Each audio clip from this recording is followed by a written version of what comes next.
During a strategy session recently, somebody asked me the question whether or not they can build a granny flat on their investment property in Melbourne. Now, recently in November of 2024, Melbourne did make some changes to their granny flat laws, which does allow people to rent out a granny flat in the backyard to a completely separate tenant to the main dwelling. Now, there is a bunch of red tape to get around, so it's super important that you work with a local town planner and a local builder to create the ideal site plan, design, and project for your house and granny flat. I'm super excited that they allow these now because I've seen it happen in Sydney, Brisbane, and now the opportunity is opening up down there in Melbourne, where people can target great long-term capital growth, manufacture incredible cash flow by building the granny flat, and get some of those tax appreciation benefits. The other day I was having a couple of beers with one of my mates, and he mentioned that his brother's looking to get into the investment property market, and he was wondering, where should I be investing? Now, we all know that $500,000 no longer goes as far in 2025 as it did back in 2015, but there's still some great opportunities for you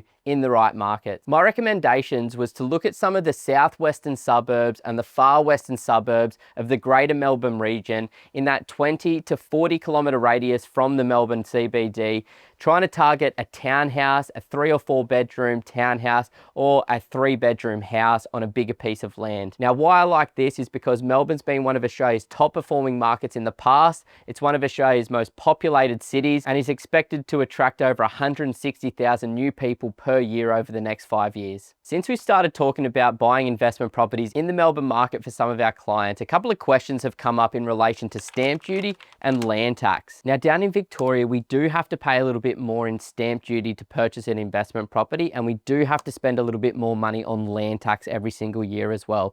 Now, let's have a look at how much extra stamp duty you need to pay down in Melbourne. Now, if you were to go down to Melbourne and purchase a residential property as an investment for around the $700,000 mark, it's going to cost you about $37,000 in stamp duty. Now, you can jump into Google, type in Victoria plus stamp duty, and you can go onto their online state revenue website to calculate how much stamp duty you'll have to pay on your investment property depending on the purchase price. Now, to compare that to an investment property worth $700,000 in Brisbane, you'd likely pay around $25,000 in stamp duty for that property. So be prepared to pay a bit more stamp duty if you're buying an investment property in Melbourne. Now, to continue on from that previous question, we do have to pay a bit more in land tax down in Victoria as well, compared to most other states around the country. That's because their land tax threshold is considerably lower than every other state. But let's say you own an investment property that has a taxable land value of $300,000. You'd be expected to pay around $1,350 per annum in land tax to the Victorian government. Now, we've been told that because Victoria found themselves in a major budget deficit,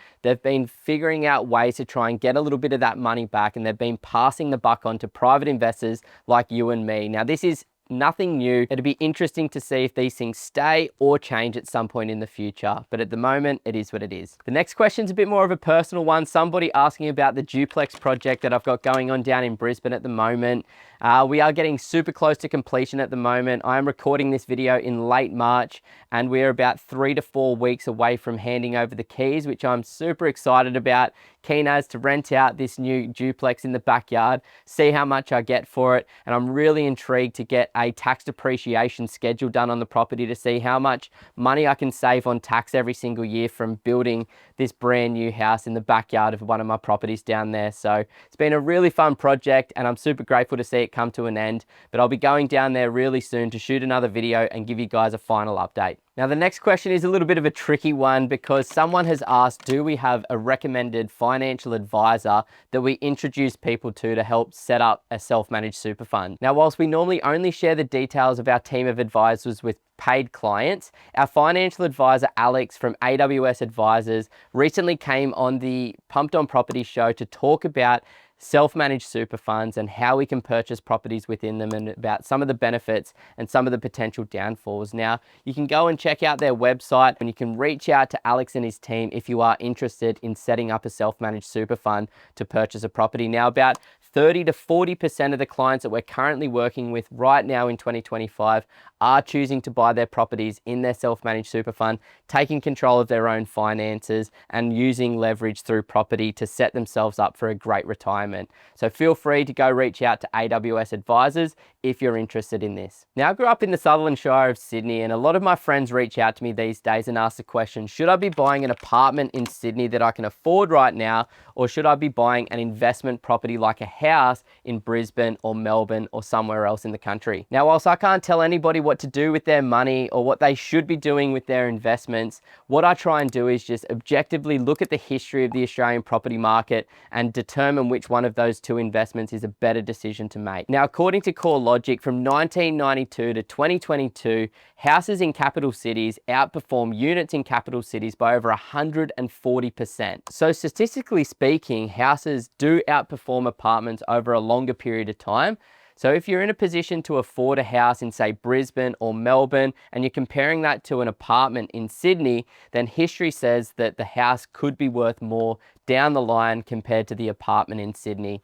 But hey, nobody can predict the future, so who knows what's going to happen next. Now, probably the most common question that I'm getting asked that I've saved till last for today's Q&A is, will interest rates continue to drop? Now, I don't have a crystal ball and I'm not sitting in on those RBA meetings, so I have absolutely no idea what's going to happen with interest rates. But what CBA, ANZ, RBA, and the Australian Financial Review are predicting is for us to continue to see interest rates to decline throughout 2025 and 2026. Now, historically, reducing interest rates generally means property prices rise off the back of that. So it gets me really excited to know that the show goes on in certain markets around the country with good capital growth rates predicted. G'day guys, my name's Ben and I'm the director here at Pumped on Property, and I just want to say a massive thank you for watching our content today. Now, if you're thinking about buying an investment property in the next 3 to 12 months, then the team and I would love to offer you a one-on-one strategy session. In that session, we can talk about exactly where you are right now, where you'd like to be longer term, and we can deeply educate you on the Australian market. And then you can take that information and go and absolutely smash it on your own, or potentially become one of the small number of clients that we work with each week. To book your session, all you have to do is go to www.pumpedonproperty.com and click that book your free strategy session button. But either way, we wish you all the best on your journey as an investor to financial freedom.